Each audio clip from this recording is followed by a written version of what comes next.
kuşlarım. Sensiz cennet olsa kainat yarım.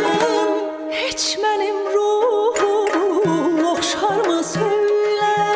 Hiç benim ruhum okşar mı söyle? Hiç benim ruhumu okşar mı söyle? Hiç benim ruhumu okşar mı söyle?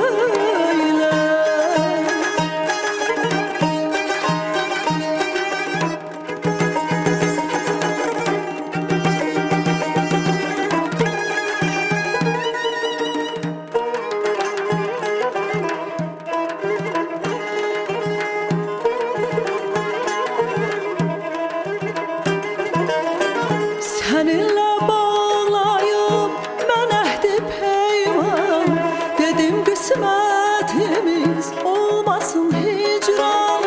Seninle bağlayıp ben ehdi peyman, dedim kısmetimiz olmasın hicran. Müşfik kuş olsa da görersen bir an,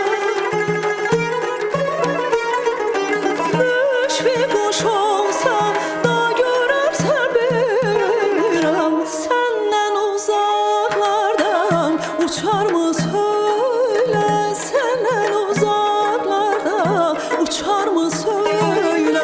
Sensiz ne zevki var bağın baharım.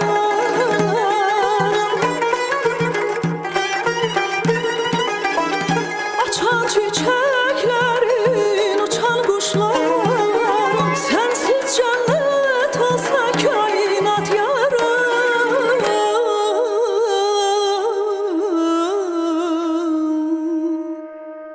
Hiç benim ruhumu okşar mı söyle? Hiç benim ruhumu okşar mı söyle? Hiç benim ruhumu okşar mı söyle?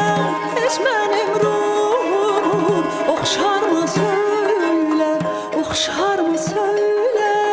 Okşar mı söyle?